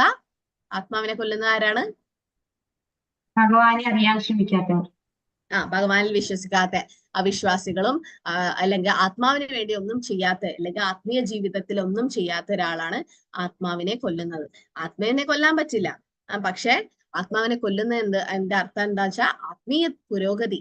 കാരണം ഈ മനുഷ്യജന്മം കിട്ടിയത് എന്താ? ഇതൊരു ഭക്തിശാസ്ത്രീയ ക്വസ്റ്റ്യൻ ആണ് കേട്ടോ. ഇതൊരു ഉപമയാണ്. എന്തിലെന്താ പറയുന്നത് വെച്ചാൽ ഒരു നമുക്കൊരു ബോട്ടുണ്ട്, നന്നായി നിർമ്മിച്ച ബോട്ട്. അതാണ് മനുഷ്യ ശരീരം. മനുഷ്യ ശരീരത്തെ ഒരു ബോട്ടിനോട് സാദൃശ്യപ്പെടുത്തുന്നു. അതിലെ കപ്പിത്താനാര ആത്മീയ ഗുരു, അത് അനുകൂലമായ കാറ്റ്, ഭഗവാന്റെ നിർദ്ദേശങ്ങൾ. അപ്പൊ നമുക്കൊരു ബോട്ട് കിട്ടി. ആ ബോട്ട് ചിലപ്പം സ്ത്രീയുടെ ബോട്ടാവാം, അല്ലെങ്കിൽ സ്ത്രീയുടെ ശരീരമാവാം, അല്ലെങ്കിൽ പുരുഷന്റെ ശരീരം. കാരണം ആത്മാവിന് സ്ത്രീ പുരുഷ ഭേദമില്ല. അപ്പൊ ഈ ആത്മാവിന് കിട്ടിയൊരു ബോട്ടാണ്. ആ ബോട്ട് നമ്മൾ സാധാരണ എന്തിനാ ഉപയോഗിക്കുക? സമുദ്രം ക്രോസ് ചെയ്ത് കിടക്കാൻ. അപ്പൊ ഈ ജന്മം മൃത്യുചരാവ്യാധിയാവുന്ന സമുദ്രം നീന്തി കിടക്കാൻ വേണ്ടിയിട്ട് അല്ലെങ്കിൽ പോകാൻ വേണ്ടിയിട്ടുള്ള ഒരു ബോട്ട് നമുക്ക് കിട്ടി. അതായത് മനുഷ്യ ശരീരം. അത് സ്ത്രീയാവാം പുരുഷനാവാം. മനുഷ്യ ശരീരം കിട്ടിക്കഴിഞ്ഞു. അതിൽ നമുക്കൊരു കപ്പിത്താനെയും കിട്ടി. ആരാത്? ആത്മീയ ഗുരു ശില പ്രഭുപാദർ അല്ലെങ്കിൽ നമ്മുടെ ഗുരു മഹാരാജ് കിട്ടിക്കഴിഞ്ഞു. അപ്പൊ അദ്ദേഹത്തിന് അറിയാം എങ്ങനെയാണ് ഈ ബോട്ട് ഓടിക്കേണ്ടതെന്നുള്ളത്. പിന്നെ അതിന് അനുകൂലമായ വിൻഡ് അല്ലെങ്കിൽ കാറ്റും കൂടെ ഉണ്ടായി. അതാണ് വേദ നിർദ്ദേശങ്ങൾ അല്ലെങ്കിൽ ഭാഗവതം, ഭഗവത്ഗീത ഇതൊക്കെ. അപ്പം ഒരു കപ്പിത്താനുണ്ട്, അദ്ദേഹത്തിനെ ഓടിക്കാൻ അറിയാം, അതിലെ നിർദ്ദേശങ്ങളും കിട്ടി, നമുക്ക് ഈ ഒരു നന്നായിട്ടുള്ള ബോട്ടും കിട്ടി. ഇനി എന്താ വേണ്ടേ? ആ ഒരു നിശ്ചിത സ്ഥലത്തേക്ക് പോയിക്കൊണ്ടേയിരിക്കണം അല്ലെ. അപ്പൊ അതാണ് ഈ മനുഷ്യ ശരീരം. മനുഷ്യജന്മ പായ്യ രാധാകൃഷ്ണനാഭജിയ ജനിയ ശൂന്യ വിഷഖായി നരോത്തം ദാസ് ഠാക്കൂർ പാടുന്നുണ്ട്. മനുഷ്യജന്മം കിട്ടിയിട്ടും രാധാകൃഷ്ണന്മാരെ ഭജിച്ചില്ലെങ്കിൽ നമ്മള് വേണ്ടിയിട്ട് വിഷം കഴിക്കുകയാണെന്ന്.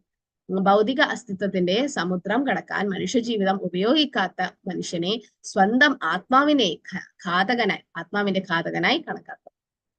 ആത്മഹന്ത, സ്വന്തം ആത്മാവിനെ കൊല്ലുന്നവൻ. ആത്മഹനോ, ആ രീതിയിൽ തുടർച്ചയായി പ്രവർത്തിച്ചാൽ ഒരാൾ 100 കണക്കിന് വർഷം ജീവിക്കാൻ ആഗ്രഹിക്കാം. കാരണം അത്തരം ജോലി അവനെ കർമ്മനിയമവുമായി ബന്ധിപ്പിക്കുന്നില്ല. മനുഷ്യനില്ലാത്ത മറ്റൊരു ഇതൊക്കെ നമ്മൾ കഴിഞ്ഞു അല്ലെ. ഓക്കെ, ലക്ഷ്യങ്ങൾ മനസ്സിലാക്കുക. നിബന്ധനകൾ: ഈശാവാസ്യം, പരാപ്രകൃതി, ഭാഗവത കമ്മ്യൂണിസം, ആത്മാ. ഇതൊക്കെ മനസ്സിലായില്ലേ നിങ്ങൾക്ക്? ഈശാവാസ്യം എന്ന് പറഞ്ഞാൽ എല്ലാം ഭഗവാന്റേതാണ്, ഭഗവാന്റെ നിയന്ത്രണമാണ്. അപരാപ്രകൃതി എന്ന് പറഞ്ഞാൽ ജീവിച്ചിരിക്കുന്നതും ജീവിക്കല, അതിലെ ഭൗതിക പ്രകൃതിയും ആധ്യാത്മികമായിട്ടുള്ള കാര്യങ്ങളും. ഭാഗവത കമ്മ്യൂണിസം എന്ന് പറഞ്ഞാൽ എന്താ? ഭാഗവത കമ്മ്യൂണിസം എല്ലാം ഭഗവാന്റേതാണ്. അല്ലെങ്കിൽ അവരവരുടെ മുതലാളിത്വം അല്ല, ഭഗവാന്റേതാണ്, അതിനു വേണ്ടി ഉപയോഗിക്കുക. ആത്മഹനോ എന്ന് പറഞ്ഞാൽ ആത്മാവിനെ കൊല്ലുന്നവൻ. ഓക്കെ, തേന തെക്തീത ഭുഞ്ചിത എന്ന ആ ഒരു തത്വം നമ്മുടെ ജീവിതത്തിൽ എങ്ങനെ പ്രയോഗിക്കാം നമുക്ക് പിന്നീട് നോക്കാം. ഈശാവാസ്യം തത്വം. ഓക്കെ,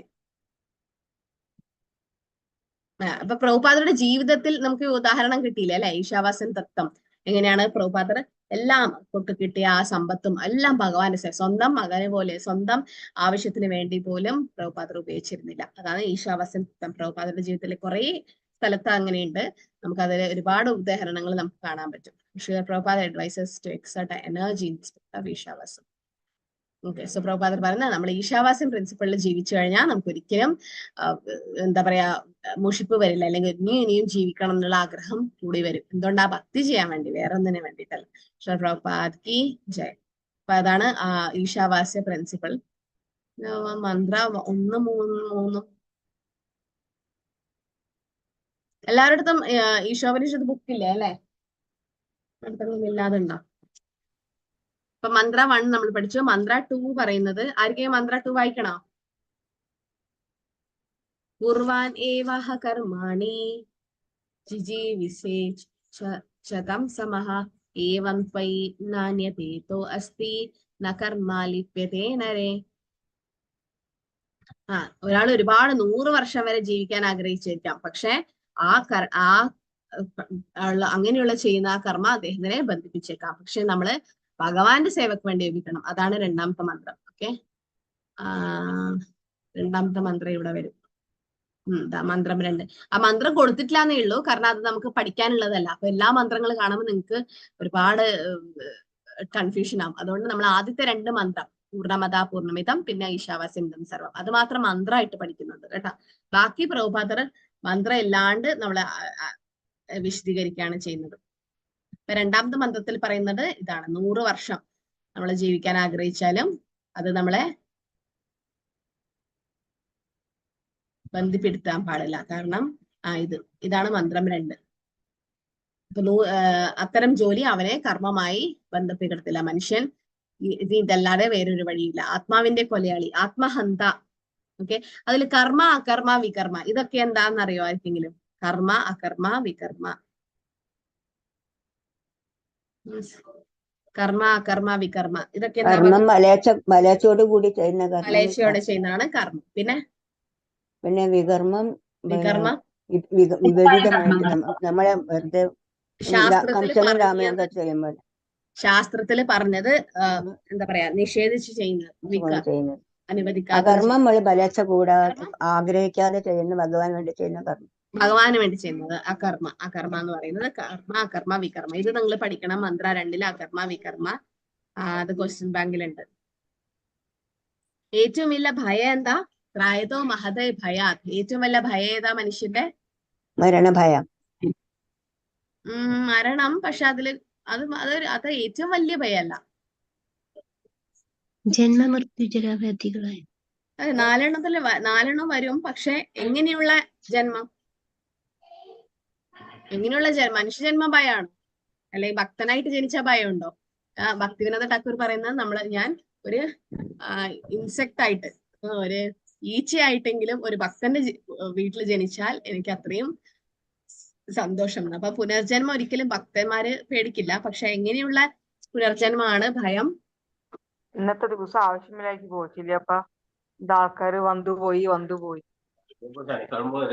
അസുരന്മാരുടെ അസുരന്മാരുടെ കൂടെ, അല്ലെങ്കിൽ മൃഗങ്ങളുടെ ജന്മം, മൃഗത്തിലേക്ക് അല്ലെങ്കിൽ താഴോട്ട് പോകുന്ന ജന്മമാണ് ഏറ്റവും ഭയപ്പെടുന്നുള്ള ജന്മം. ഓക്കെ, അതാണ് മന്ത്ര 2 പറയുന്നത്. അപ്പം ഈശാവാസം ഇതം സർവം യത്കിഞ്ച ജഗത്യാം ജഗത് തേന ജക്തേന മുഞ്ചിത മാഹൃത കൃഷ്യസൂത്തനം എന്ന് പറഞ്ഞ ഈശാവാസം ഇതം സർവം എല്ലാം ഭഗവാന്റേതാണ്. പിന്നെ അത് നമുക്ക് അനുവദിച്ചത് മാത്രം നമ്മൾ ഉപയോഗിക്കുക, വേറെ നമ്മൾ ഒന്നും വേറെ ആൾക്കാർക്കുള്ളതിൽ നമ്മൾ ഉപയോഗിക്കാൻ പാടില്ല. അതിന് ഉദാഹരണം ഏതാ പറഞ്ഞത് നമ്മള്? ഈശാവാസം ഇതിലെ നമ്മളൊക്കെ അനുഭവിക്കുന്നത് മാത്രം. അതേതാ ഉദാഹരണം ഓർമ്മയുണ്ടോ? ഒരു അരിഞ്ചാക്കിന്റെ അരിച്ചാക്ക്. ഓക്കെ, അത് നമുക്ക് വേണ്ടത് മാത്രം നമ്മൾ ഉപയോഗിക്കണം. അരിച്ചാക്ക് അതിലല്ലാതെ നമ്മളെല്ലാം ഒന്നിന്റെയും ഉടമസ്ഥൻ എന്നുള്ളത് ഒരു മരപ്പണിക്കാരൻ അല്ലെ, മരപ്പണിക്കാരൻ മേശ ഉണ്ടാക്കി നമ്മൾ അതൊരിക്കലും, അത് ഭക്തിശാസ്ത്ര ക്വസ്റ്റ്യൻ ആണ് കേട്ടോ, എക്സാം ക്വസ്റ്റ്യൻ ആണ്. എങ്ങനെയാണോ ഒരു പണിക്കാരൻ എല്ലാ മരവും അതൊക്കെ ഉപയോഗിച്ചിട്ട് മരം ഉണ്ടാക്കി മേശ ഉണ്ടാക്കി കഴിഞ്ഞിട്ടാകുമ്പോൾ നമ്മൾ ഒരിക്കലും അത് നമ്മുടേതാണെന്ന് പറഞ്ഞിട്ട് നമ്മൾ ക്ലെയിം ഇത് ചെയ്യാൻ പാടില്ല. ഓക്കെ, പരാപര പ്രകൃതി നിങ്ങൾക്ക് അറിയാലോ, പരാപര ഭഗവാൻ അതീന്ദ്രിയമായതും ഭൗതികമായിട്ടുള്ള കാര്യങ്ങൾ അതൊക്കെ. പിന്നെ പറയുന്നത് ആ ശ്ലോകത്തിൽ അത്രേ പറയാനുള്ളൂ. മന്ത്രം 2 ഇത് പറയുന്നത്. നമ്മൾ ഒരുപാട് വർഷം ജീവിച്ചേക്കാം, പക്ഷെ ആ കർമ്മം നമ്മളെ ബന്ധിപ്പിക്കും. പക്ഷെ കൃഷ്ണാബാദിൽ ചെയ്യുന്ന കർമ്മം ഒരിക്കലും നമ്മളെ ബന്ധപ്പെടുത്തില്ല. അതാണ് കർമ്മ അകർമ്മ വികർമ്മ ചോദിക്കുന്നുണ്ട്. പിന്നെ ഓക്കെ, മന്ത്ര 3 പറയുന്നത് അസുര്യാനാമ തേ ലോക അന്തേന തമസാവൃതഃ തമസ്തേ പ്രേത്യാപി ഗച്ഛന്തി ഏകേ ചാത്മാ ഹനോജനഃ. ഓക്കെ, ആത്മഹന്താവിനെ കുറിച്ച് അതൊരു ചോദ്യമാണ് കേട്ടോ ഭക്തിശാസ്ത്രത്തിൽ. ആരാണ് ആത്മഹന്ത? ആത്മഹന്ത എന്ന ആത്മാവിനെ നശിപ്പിക്കുന്നവൻ. ഇത് മന്ത്ര 3 പറയുന്ന ഈ ബോട്ടിന്റെ ഒരു ഉദാഹരണം. അപ്പൊ ആത്മാവിനെ നശിക്കുന്നവൻ ആര് തന്നെയായാലും അത് അന്ധതമിശ്ര തമാശവ അന്തേനെ തമാശവ എന്ന് പറഞ്ഞ ആ ഒരു ലോകത്തിലേക്ക് പോകും. അദ്ദേഹം ആ ഒരു അന്ധകാരമായിട്ടുള്ള ആ ഒരു ഇതിലേക്ക് പോകുന്ന പറയുന്നത്. അതിന് അസുരന്മാരെ പോലെ ഉള്ള ആൾക്കാർ അല്ലെങ്കിൽ നിരീശ്വരവാദികൾ. പിന്നെ ഉദാഹരണം പറയുന്നത് ഇത് ഈ ഒരു ബോട്ടിനെ പറ്റിയിട്ടുള്ളത്, അത് മന്ത്രം 3 പറയുന്നത്. ഓക്കെ, നമ്മുടെ ഈ ശരീരം എന്താ? ഒരു ബോട്ട്. പിന്നെ അതിലെ കപ്പിത്താനാണ് ആത്മീയ ഗുരു, അനുകൂലമായ കാറ്റ്, ഭഗവാന്റെ നിർദ്ദേശങ്ങൾ. അപ്പൊ ഈ ബോട്ട് ഉപയോഗിച്ചിട്ട്, ഈ മനുഷ്യ ശരീരം ഉപയോഗിച്ചിട്ട് ജന്മം എത്തിച്ചേരാൻ മതിയാവുന്ന സമുദ്രം നമ്മൾ ക്രോസ് ചെയ്ത് പോകണം എന്ന് പറയുന്നത്. അങ്ങനെ ചെയ്യാത്തവനാണ് ആത്മഹ അല്ലെങ്കിൽ ആത്മഹന്ത, അതായത് കില്ലർ ഓഫ് ദ സോൾ, ആത്മാവിനെ ഹനിക്കുന്നവൻ എന്ന് പറയുന്നത്. പിന്നെ അതില് വേറെന്താ പറയുന്നത്? അത്രേ അതിലെ ഇപ്പൊ 3 മന്ത്രം, ആദ്യത്തെ 3 മന്ത്രം നമ്മൾ തീർത്തു. അടുത്ത ക്ലാസ് നാളെ എല്ലാവർക്കും സൗകര്യമില്ലേ? നാളെ 7 മണിക്ക്, നാളെ 7 മണി 8 മണിക്ക് ക്ലാസ്. 7 മണി ഞാൻ കുറച്ച് ലേറ്റ് ആവും, എനിക്കിപ്പോ വൈകുന്നേരം സേവയുണ്ട് അമ്പലത്തില്. അപ്പൊ ഞാൻ എത്താൻ തന്നെ 7 മണി. അതുകൊണ്ട് ഇന്ന് 5 മിനിറ്റ് കീർത്തനം ചെയ്യാൻ പറഞ്ഞേ. ഒരു 7:15 കുഴപ്പമുണ്ടോ എല്ലാവർക്കും? 7:15 നാളെ? ഇല്ല മാതാജി. നാളെ 7:15 എല്ലാവരും ജോയിൻ ചെയ്യും. 7:15 മുതൽ കേട്ടോ. ഹരേ കൃഷ്ണ. എന്തെങ്കിലും സംശയം ഉണ്ട് ഈ ആദ്യത്തെ 3 മന്ത്രത്തിൽ? എന്തെങ്കിലും സംശയം ഉണ്ടായിരിക്കെങ്കിലും? ഹരേ കൃഷ്ണ.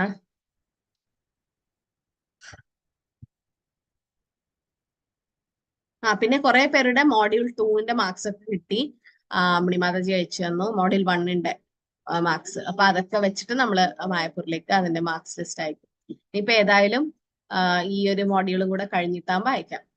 എന്താ മാതാജി ഒരു സംശയം ചോദിക്കട്ടെ? അനുമാനം നിഗമനം എന്താ വ്യത്യാസം? അനുമാനം നിഗമനം ഏകദേശം ഒരു തന്നെ പ്രഭു. പക്ഷെ നിഗമനത്തിൽ നമുക്ക് കുറച്ച് പ്രൂഫ് ഒക്കെ കിട്ടും. ഇതിങ്ങനെയാണ് ഇതിങ്ങനെയാണ്. അനുമാനം അങ്ങനെയല്ല. അനുമാനം വെറുതെ ഇങ്ങനെ പറയാം, അത് അങ്ങനെ ആയിരിക്കാം, ഇത് ഇങ്ങനെ ആയിരിക്കാം അല്ലെ. അപ്പൊ അതാണ് അനുമാനം. പക്ഷെ നിഗമനം എന്ന് പറഞ്ഞാല് കുറച്ച് പ്രൂഫ്, നമ്മുടെ എന്താ പറയാ ശാസ്ത്രപരമായിട്ടും കുറച്ച് നമുക്ക് പ്രൂഫ് ഉണ്ടാവും. അപ്പൊ അതാണ് നമ്മള് പ്രൂഫിനെ വെച്ചിട്ട് നമ്മൾ പറയുന്ന കാര്യം. ഓക്കെ, വേറെ ഹരേ കൃഷ്ണ മാതാജി. ഹരേ കൃഷ്ണ മാതാജി, എന്റെ ഫസ്റ്റ് മോഡ്യൂളിന്റെ മാർക്ക് കിട്ടിയായിരുന്നോ മാതാജിയുടെ അടുത്ത്? കിട്ടി. ഓക്കെ, ഹരേ കൃഷ്ണ. ഹരേ കൃഷ്ണ. അപ്പൊ ആർക്കും ഒന്നും സംശയം ഇല്ലെങ്കിൽ നമുക്ക് ഇവിടെ അവസാനിപ്പിക്കാം. എല്ലാവരും അറ്റൻഡൻസ് ഫോം ഫില്ല് ചെയ്തില്ല അല്ലെ? ഓക്കെ.